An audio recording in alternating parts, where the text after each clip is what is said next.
The ultimatum and defiance. The massive holographic projection materialized over every major city on Earth simultaneously. Billions watched in stunned silence as the alien figure shimmered into existence, towering hundreds of feet above metropolitan skylines. The being's crystalline exoskeleton refracted sunlight into prismatic patterns across city streets, its four arms held in what anthropologists would later identify as a gesture of dominance. People of Earth, the voice resonated in every human language simultaneously, broadcasting directly into communication devices worldwide. I am Supreme Arbiter Vorax of the Galactic Hegemony. Our civilization has observed your species since your first radio transmissions escaped your atmosphere. We have watched your wars, your technological advancements, and your biological limitations. In the underground command center of the United Earth Defense Force, Commander Elena Reyes stood motionless, her dark eyes fixed on the projection. 20 years of military service hadn't prepared her for this moment. As the first unified commander of Earth's combined military forces, the weight of humanity's response rested squarely on her shoulders. Your species has been deemed insufficiently advanced for autonomous governance, the alien continued. The Hegemony Council has classified Earth as a Category 4 developing world requiring supervision. You will surrender all military assets and planetary governance within 72 Earth hours. Resistance is both unnecessary and futile. The projection shifted to display thousands of massive warships emerging from what appeared to be tiers in the fabric of space itself. Each vessel dwarfed the largest human spacecraft by orders of magnitude. To demonstrate our capabilities, the being's voice continued as the image focused on a small moon orbiting Saturn.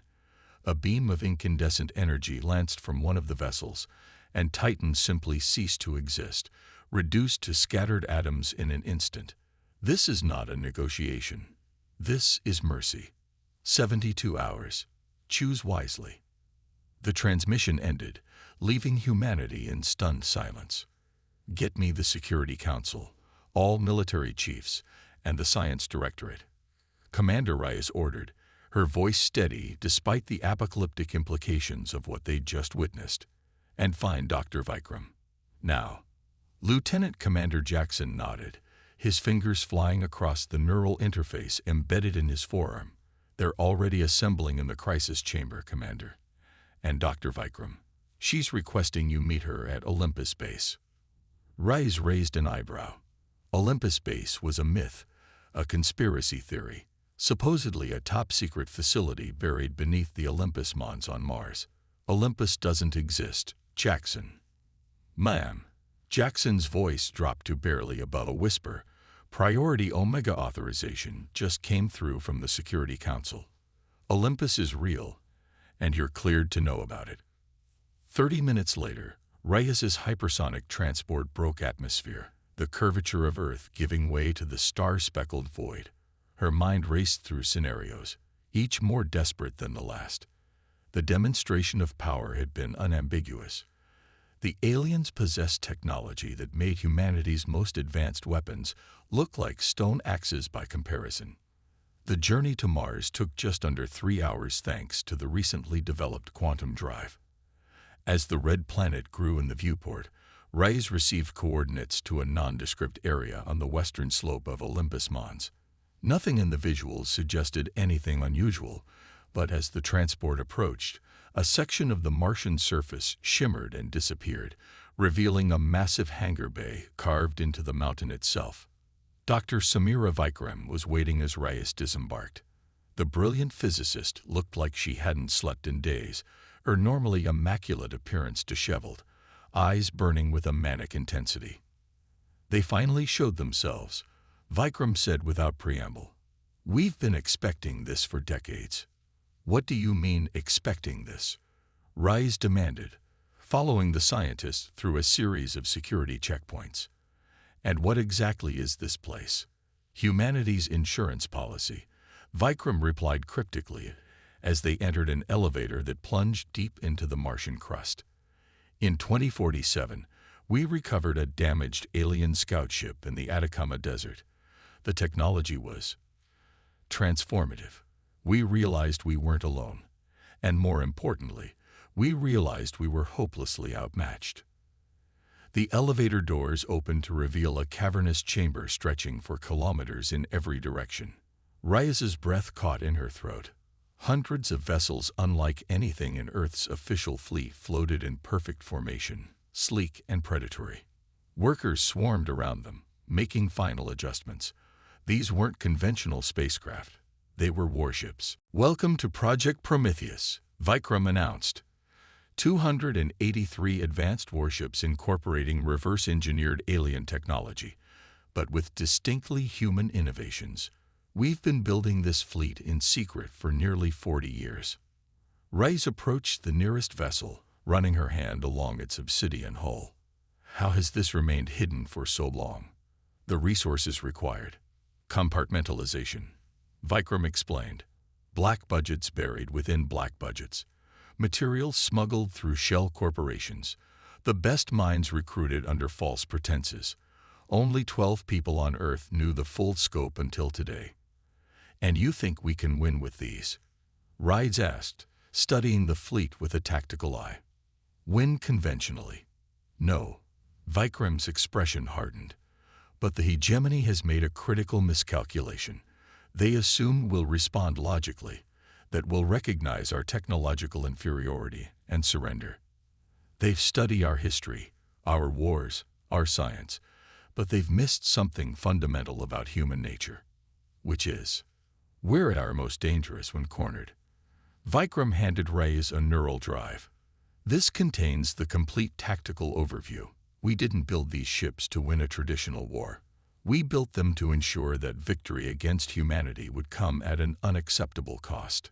As Reyes inserted the drive into her neural port, information flooded her consciousness. She understood immediately. It wasn't just about technology. It was about psychology, unpredictability, and a fundamental misunderstanding the aliens had about human nature. Operation Firestorm, she whispered, the details of the plan unfolding in her mind.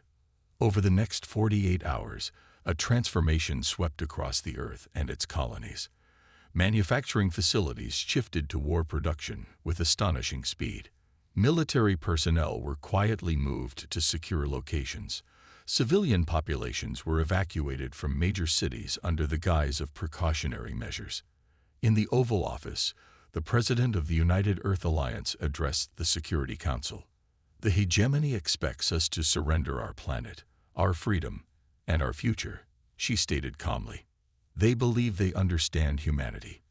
They believe we will make the logical choice and submit to their superior firepower. She paused, looking at the grim faces of Earth's leadership. They're about to learn how wrong they are. Reyes, now appointed Admiral of the Prometheus fleet, oversaw the final preparations from the flagship Defiance. The vessels were moved into position in the asteroid belt, hidden from the approaching hegemony armada by advanced cloaking technology derived from their own systems. Status report, she commanded, standing on the bridge as her neural implant synchronized with the ship's systems. All ships report ready. Admiral, Commander Jackson responded, now her executive officer. Quantum drives charge, weapons hot, stealth systems engage. The hegemony fleet has entered the outer solar system. Approximately 600 vessels as predicted. Reyes nodded, studying the tactical display. The alien ships moved in perfect, predictable formations, a testament to their mathematical precision and millennia of unchallenged military doctrine. They're so orderly, she observed, so inflexible. That's their weakness, Vikram said, joining her on the bridge. Their technology is superior in raw power, but their tactical thinking is rigid. They haven't fought a real war in over 10,000 years. They'd forgotten what it means to adapt under pressure. Reyes accessed the fleet-wide communication channel. Her voice would reach every ship, every crew member, every human preparing to risk everything for Earth's freedom. This is Admiral Reyes. In 24 hours, the Galactic hegemony expects us to surrender our planet, our freedom, and our future. They believe they understand humanity. They believe we will make the logical choice and submit to their superior firepower. She paused, looking at the determined faces of her bridge crew. They're about to learn how wrong they are. Humanity doesn't follow their predictable patterns. We are chaotic, innovative, and absolutely unwilling to be conquered. Each of you knows your role in Operation Firestorm. We may be outnumbered, but we have surprise, ingenuity, and the righteous fury of a species fighting for its home. On screens across the fleet, crews watched their admiral stand tall, her eyes reflecting the determination they all felt. The hegemony thinks they're facing a primitive species taking its first steps into the galactic community. Instead, they're facing humanity at its most dangerous. United, prepared, and fighting for everything we hold dear. All ships to battle stations. We strike at dawn. Operation Firestorm. Supreme Arbiter Vorax stood on the command platform of the hegemony flagship Inevitable Conquest, 6 eyes focused on the holographic representation of Earth. The primitive blue world rotated slowly, its landmasses and oceans mapped in perfect detail by hegemony scanners. Orbital satellites, primitive space stations, and rudimentary defense platforms were highlighted in red, all insignificant threats to the might of the galactic hegemony. The deadline approaches. Arbiter, Sub-Commander Tlax reported, multiple appendages adjusting the ceremonial armor that denoted his rank. The humans are attempting to establish communication. Display, Vorax ordered. This was merely a formality. Their predictive algorithms had calculated a 99.7% probability of human surrender. The remaining 0.3% represented scenarios where religious extremists or irrational political figures attempted symbolic resistance. Either way, the outcome was certain. The hologram shifted to show a human female in a military uniform. Supreme Arbiter Vorax, I am Admiral Alina Reyes of the United Earth Defense Force. I speak for humanity. Vorax's facial membranes rippled in what his species recognized as smug amusement. Your response to our terms, Admiral. Humanity has considered your offer, Reyes replied, her expression unreadable. And we respectfully decline. Vorax's membranes stiffened in surprise. This was an unexpected deviation from their behavioral models. You misunderstand, human. This is not a negotiation. Your resistance would be both illogical and fatal. No, Arbiter, you misunderstand us, Reyes countered. Humanity doesn't follow your logical patterns. We don't surrender our freedom, not to dictators, not to tyrants, and certainly not to alien overlords who mistake technological superiority for the right to rule. Vorax's patience waned. You have seen our power. Your defiance is meaningless. Is it? Reyes smiled, and for a moment, Vorax felt an unfamiliar sensation. Doubt. You've studied our history, but you've missed its most important lesson. Humans are at their most dangerous when cornered. The transmission ended abruptly. Analyze that exchange. Vorax demanded of the ship's eye. Why would they reject our terms when resistance is clearly futile? Processing. The AI responded.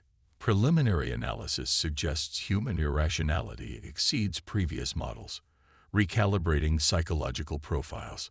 Prepare for resistance suppression, Vorax ordered.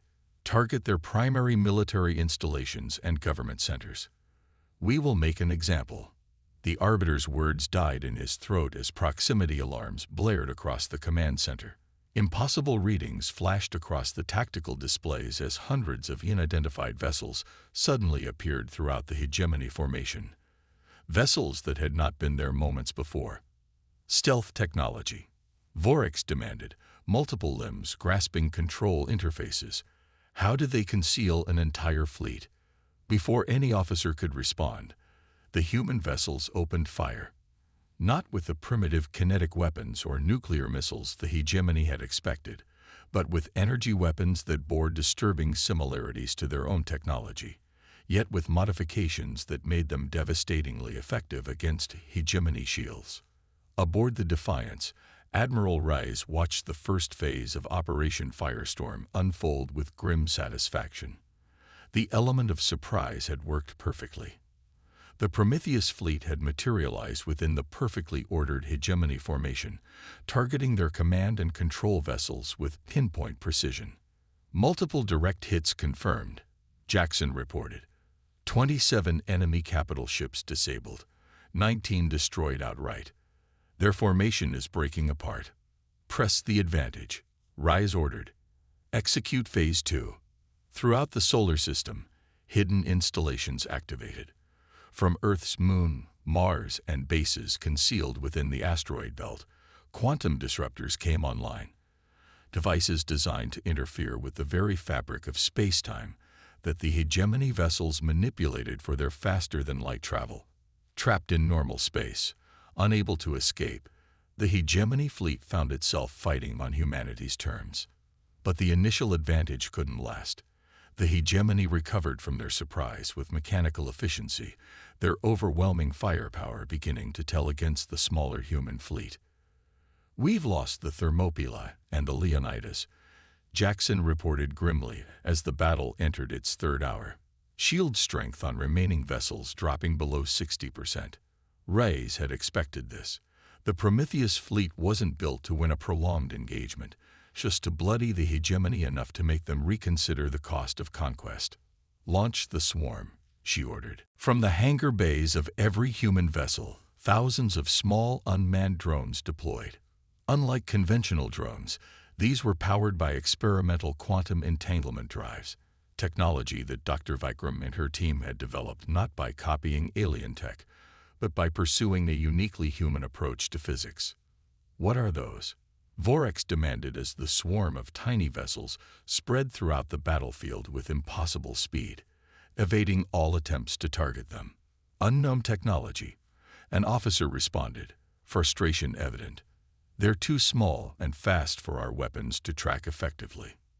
The drones attached themselves to hegemony vessels, penetrating their shields through quantum tunneling, a concept the hegemony had explored but abandoned centuries ago as too unpredictable. Once attached, each drone executed its primary function, not to destroy, but to infiltrate. Aboard the hegemony vessels, systems began failing in cascading sequences. Navigation, weapons, life support, all compromised by the quantum AI that the drones uploaded directly into their networks. This was humanity's true secret weapon, not brute force, but the digital equivalent of guerrilla warfare. "We've been infiltrated," Tlax reported, panic evident in his voice. "Unknown code is rewriting our core systems. Purge protocols are ineffective." Vorex watched in disbelief as ship after ship in his fleet went dark, their systems subverted by human technology that shouldn't have been possible. This wasn't the primitive resistance they had expected. This was something else entirely. "Establish direct communication with their leader," Vorex ordered. Admiral Reyes appeared once more in the holographic projection. Despite the battle raging around her, she maintained the same calm demeanor. "You've made your point, human," Vorex conceded. "Call off your attack." "That's not how this works, Arbiter," Reyes responded. "The swarm has already compromised 73% of your fleet. In approximately 12 minutes, we'll have full control of your vessels." "You seek to capture our technology," Vorex realized. "A clever strategy, but futile. Our ships are programmed to self-destruct rather than—" "We don't want your ships," Reyes interrupted. "We want information." Reyes nodded to someone off-screen, and suddenly Vorex felt a strange sensation. The neural interface that connected him to the inevitable conquest was transmitting unknown data directly into his consciousness. Images, concepts, emotions, human history from their perspective. Not the clinical observations the hegemony had collected, but the lived experience of a species that had fought its way from stone tools to space travel in a mere eye blink of cosmic time. He saw humans overcoming impossible odds, adapting to catastrophes, learning from failures. He witnessed their capacity for both terrible destruction and profound creation. Most disturbing of all, he experienced their emotions, their loves, fears, hopes, and unyielding determination. "What is this?" he demanded, struggling to process the flood of alien concepts. Understanding, Rise replied simply. Something your extensive study of humanity failed to achieve. Your hegemony believes in the efficiency of conquest and the logic of submission. We're showing you why that approach will never work with humans. The data transfer intensified, focusing now on a single concept that the hegemony had never truly comprehended: freedom. Not as an abstract philosophical construct, but as the core principle that had driven human advancement, the idea that had inspired revolutions, art, scientific breakthroughs, and sacrifice. The swarm isn't a weapon, Rice continued. It's a messenger. Right now, it's transmitting this same understanding to every member of your fleet. You're experiencing what makes us human, why we would rather die fighting than surrender our autonomy. Throughout the hegemony fleet, the same revelation was occurring simultaneously. Warriors, technicians, and commanders alike were experiencing humanity not as a subject species to be conquered, but as equals with a different but equally valid perspective on existence. You could have annihilated us, Vorex realized, his worldview shifting uncomfortably. Your drones could have disabled life support or overloaded our reactors. That was never our intention, Rice confirmed. Operation Firestorm wasn't designed to destroy your fleet, but to force you to truly see us. Now you have a choice, Arbiter. Continue this invasion against a species that will never stop fighting, no matter the cost, or recognize that the galaxy might be big enough for different approaches to civilization. For the first time in his long existence, Supreme Arbiter Vorex faced a situation that the hegemony's protocols and predictive models couldn't resolve. The humans had shown not just technological ingenuity, but a philosophical challenge to the very foundation of the hegemony's expansion. I will consult with the High Council, Vorex finally responded. You do that, Rise agreed. In the meantime, the swarm will remain integrated with your systems, not to control them, but to ensure you leave our solar system peacefully. Consider it a gesture of our commitment to both our freedom and genuine diplomatic relations. As the hologram faded, Vorex turned to Tlax, who appeared equally shaken by the experience. Order all vessels to withdraw to the system boundary, he commanded, and prepare a comprehensive report for the Council. The report will recommend. Tlax inquired cautiously. Vorex contemplated the question. The hegemony had existed for millennia by absorbing or conquering every civilization it encountered, but none had been like the humans, so fractious yet unified when threatened, so technologically uneven yet capable of stunning innovation when pushed to the edge of extinction. The report will recommend that we recognize Earth as an autonomous sector and establish diplomatic relations, Vorex decided. The humans have earned that much. And perhaps there are things we might learn from them. As the hegemony fleet retreated to the edges of the solar system, celebrations erupted across Earth and its colonies. But in the command center of the Defiance, Admiral Rice and Dr. Vikram exchanged more measured glances. They'll be back, Vikram predicted, studying the retreating alien vessels. Perhaps not as conquerors, but they won't simply leave us alone. I'm counting on it, Rice replied. Humanity needs to take its place in the broader galactic community, but on our terms, not theirs. We've earned their respect. Now we need to earn their partnership. As Earth celebrated its unexpected victory, the Prometheus fleet maintained its vigilant position at the system's edge. Humanity had survived its first contact with a galactic superpower not through overwhelming force, but through its most defining characteristics: adaptability, ingenuity, and the unshakable conviction that freedom was worth any price. The message to the wider galaxy was clear: underestimate humanity at your peril. We may be newcomers to the cosmic stage, but we have no intention of playing a minor role.